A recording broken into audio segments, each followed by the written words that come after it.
Amigos e irmãos, estamos mais uma vez aqui, unidos e reunidos em nome de Deus nosso Pai, de Jesus o nosso Mestre, de nossos benfeitores espirituais. Que possamos permanecermos nessa conexão do amor, nessa conexão que nos estimula e nos propõe reflexões tão importantes para o nosso melhor entendimento da doutrina dos espíritos, para o nosso melhor entendimento acerca do que nos envolve em nossa experiência terrena. Precisamos nos lembrar sempre, e como todos sabem, que somos seres espirituais numa experiência material, corpórea. E assim, ao longo dos tempos, dos séculos, no processo de evolução de cada um de nós, passamos por diversas interpretações.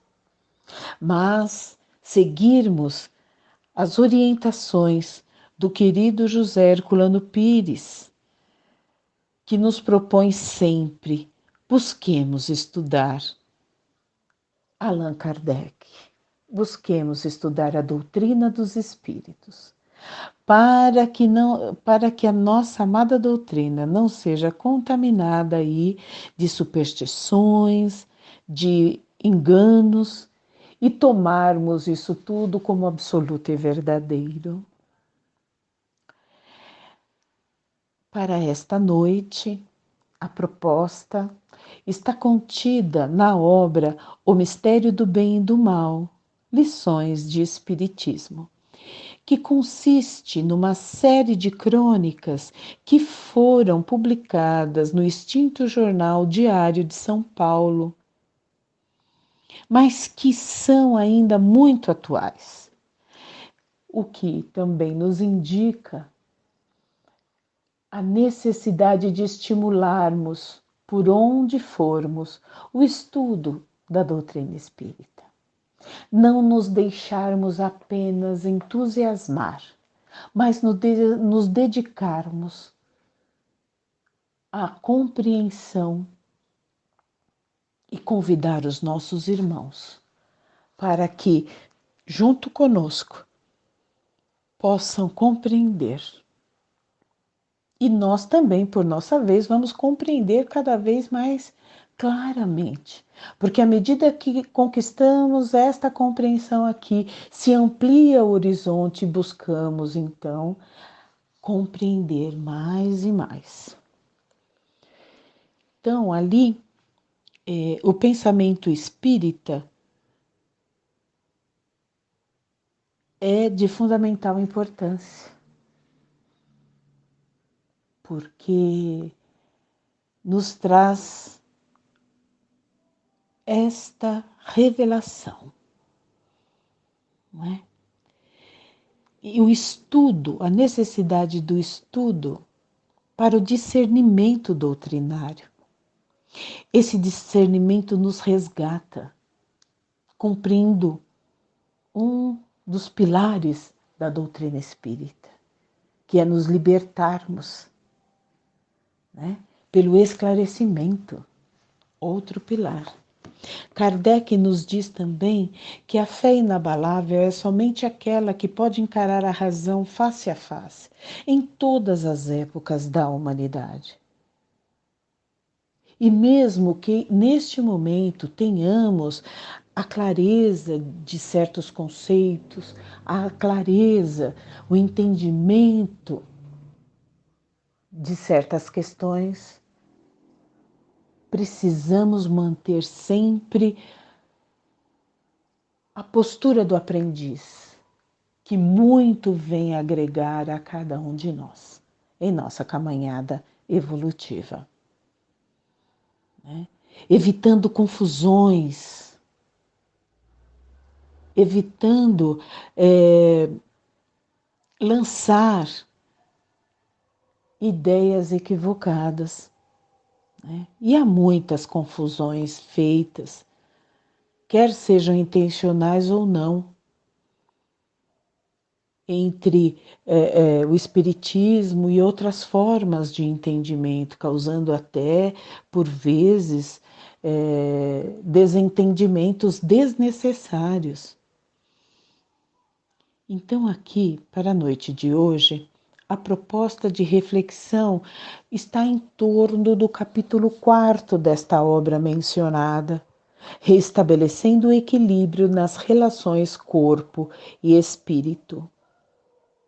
Então veja que aqui ele vai estabelecer um olhar histórico, estabelecendo esse olhar histórico do período do surgimento da doutrina espírita.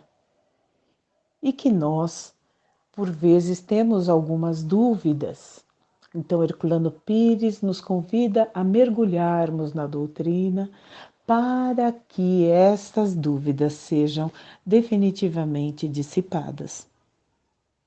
Então, ele inicia falando entre as duas formas de exagero, a compreensão espírita. Então, já traz aí esse equilíbrio proposto no tema central.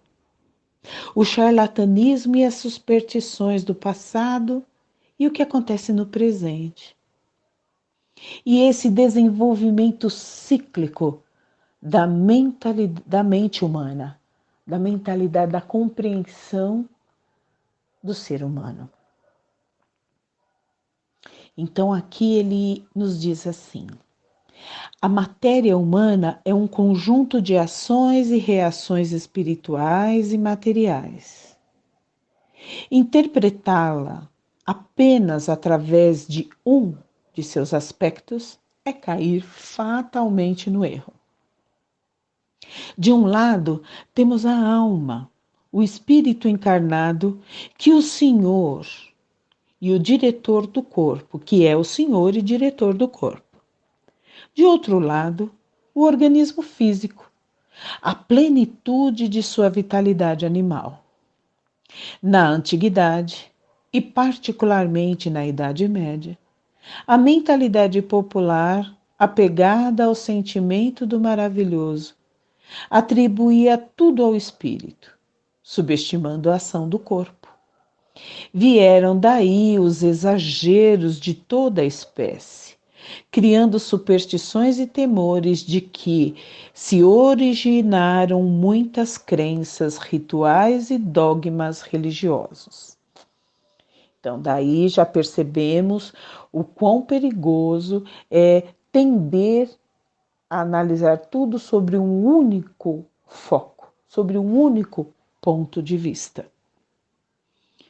A partir do Renascimento, o problema foi praticamente invertido nos seus termos. O acurado racionalismo medieval explodiu no Renascimento, em novas formas de interpretação da vida.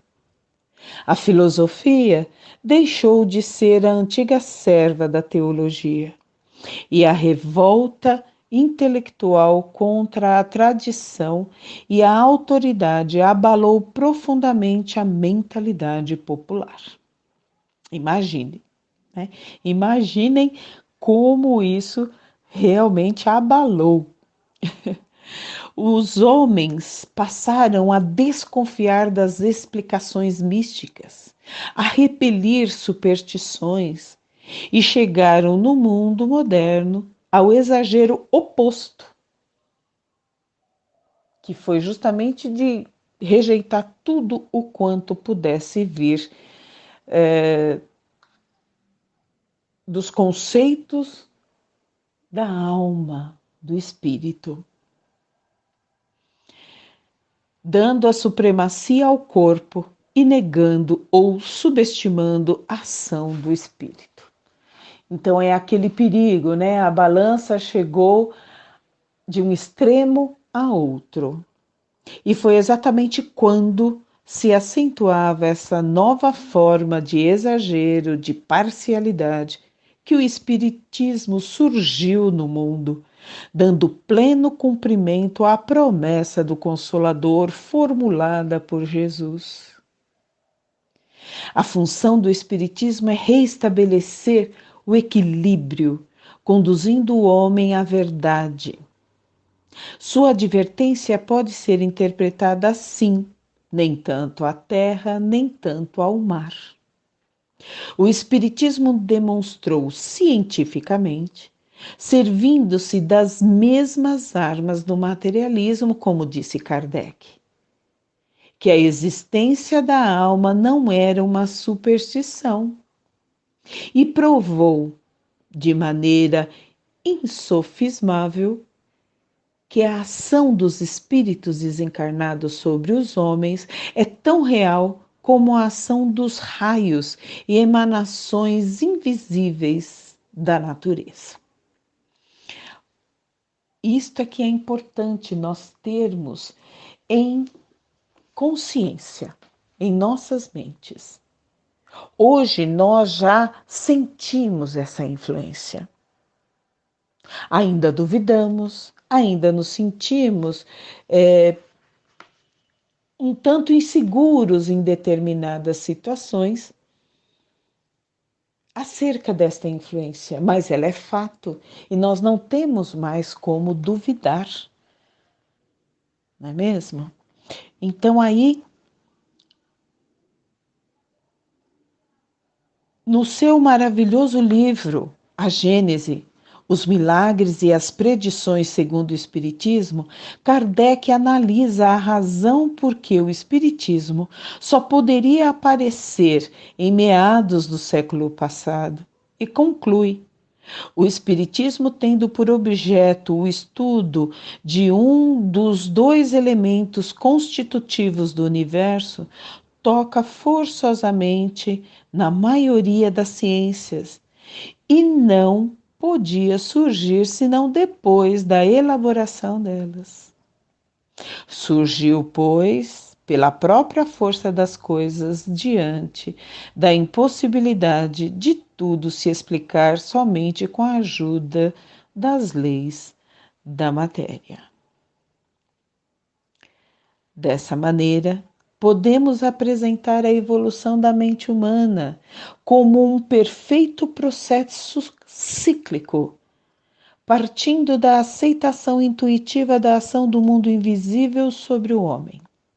A mente passa a negar esse fato num estágio superior do seu desenvolvimento, para afinal voltar a admitir a verdade primitivamente intuída, mas já agora através da razão amadurecida e das provas experimentais.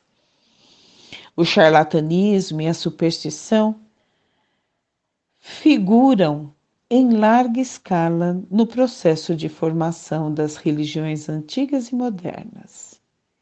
São explorações de credulidade devidas às imperfeições das criaturas humanas.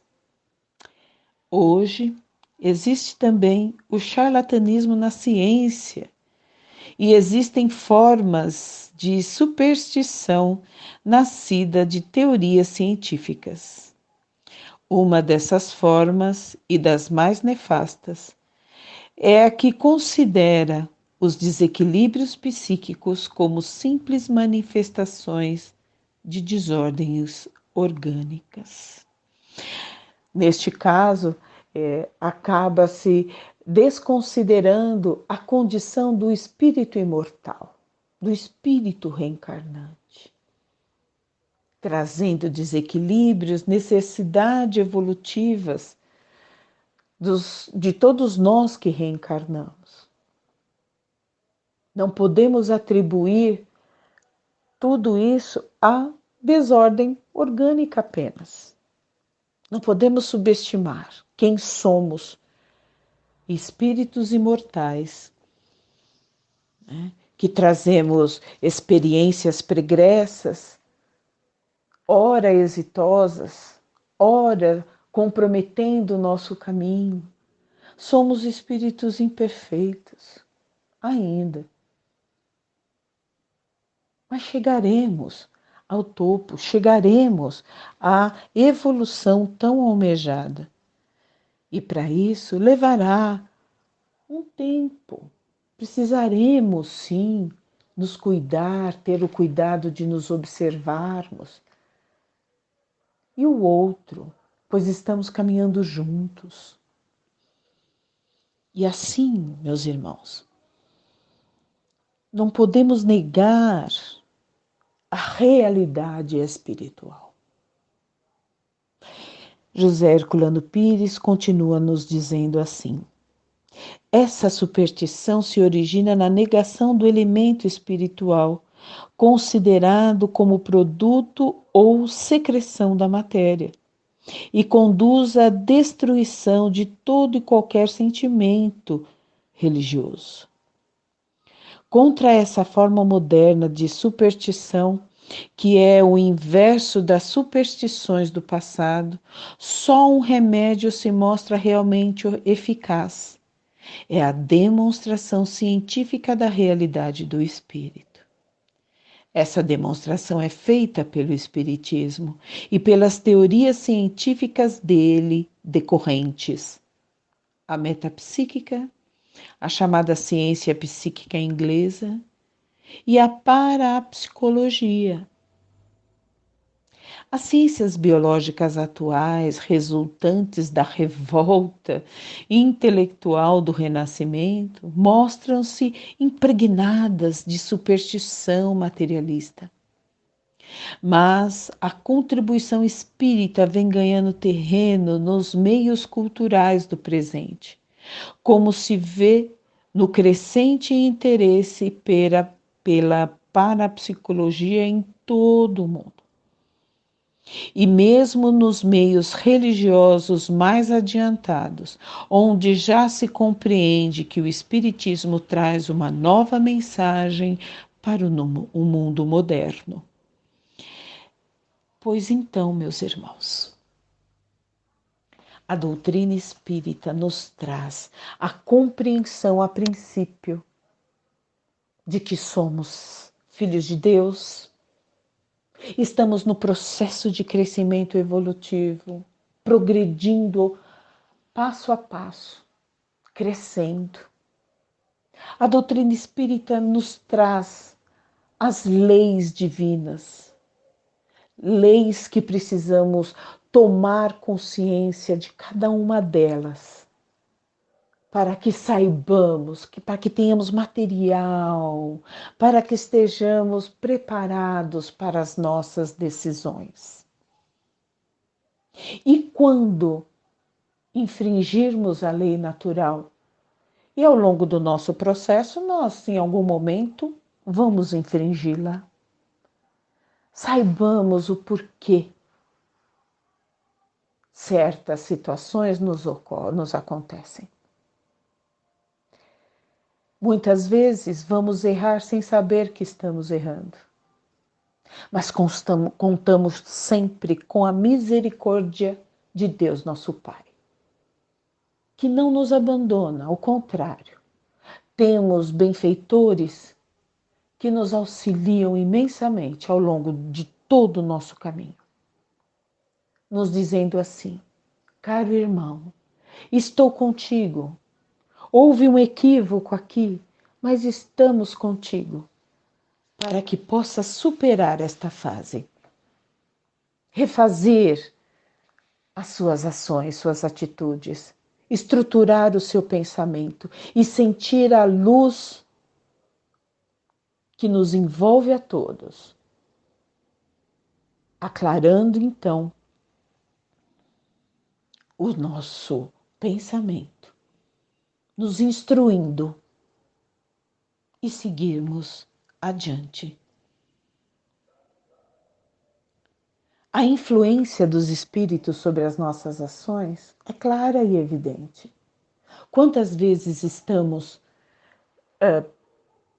envolvidos em situações e sentimentos adversos, pensamentos estranhos nos invadem, fruto da nossa invigilância, mas que invadem. E aí você para pensar, de onde veio isso? Isso não é meu, eu não costumo pensar assim. E aí, com essa análise cuidadosa, nós percebemos que só pode ser o envolvimento de outra mentalidade, talvez em desequilíbrio. Assim como quando fazemos uma prece que vem do nosso íntimo, ofertando o que há de melhor em nós em benefício de alguém, também sentimos esse envolvimento tão caloroso, tão importante para todos nós. Então, nós somos seres formados pelo espírito e pelo corpo. Então, nós já sabemos, lá na introdução de O Livro dos Espíritos, está lá no resumo da doutrina dos espíritos, como vocês sabem. Então, que o homem, ele é composto por 3 partes, vamos chamar assim, né? O corpo, ou ser material, semelhante ao dos animais e animado pelo mesmo princípio vital. A alma, ou ser imaterial, que é o espírito encarnado nesse corpo. E o liame, que une a alma ao corpo, o princípio intermediário entre a matéria e o espírito. O homem tem, assim, 2 naturezas. Pelo corpo, participa da natureza dos animais, dos quais possui instintos, e pela alma participa da natureza dos espíritos. O liame, ou perispírito, que une o corpo ao espírito, é uma espécie de invólucro semimaterial. Então, aqui, olha quanta coisa já temos que compreender. Não é? Precisamos, então, termos essa certeza. A morte e a destruição do invólucro mais grosseiro, ou seja, o corpo material, e o espírito conserva o segundo, que constitui para ele o corpo etéreo, invisível, para nós o seu estado normal, mas que ele pode tornar acidentalmente visível ou mesmo tangível, como se verifica nos fenômenos de aparição. O espírito, portanto, não é abstrato, não é, portanto, um ser abstrato, indefinido, como o pensamento talvez conceba. É um ser real, definido, que em certos casos pode ser apreciado pelos nossos sentidos da vista, da audição e do tato. E assim, amados irmãos, sabemos da nossa condição. Vamos em busca desse entendimento. Não nos deixarmos envolver por superstições, não acreditarmos em tudo o quanto nos chega com o título de espiritismo, né? E mergulharmos na doutrina dos espíritos, compreendendo cada vez mais e melhor a proposta trazida por Allan Kardec. Com muito carinho, amados irmãos, que esse texto venha nos estimular a seguirmos sempre ombro a ombro e lado a lado, de mãos unidas, para que esta relação de equilíbrio permaneça. E saibamos que somos seres espirituais, progredindo através das experiências materiais no corpo físico, para alcançarmos a evolução, para alcançarmos a proposta de Deus para com todas as suas criaturas. E que assim seja. Um grande abraço a todos e mais uma vez, muita gratidão pela oportunidade bendita de estarmos unidos e reunidos em nome de Deus nosso Pai, de Jesus, o nosso Mestre, e de nossos benfeitores espirituais que sempre nos acolhem, nos estimulam e nos auxiliam em todas as nossas caminhadas rumo à evolução. Graças a Deus.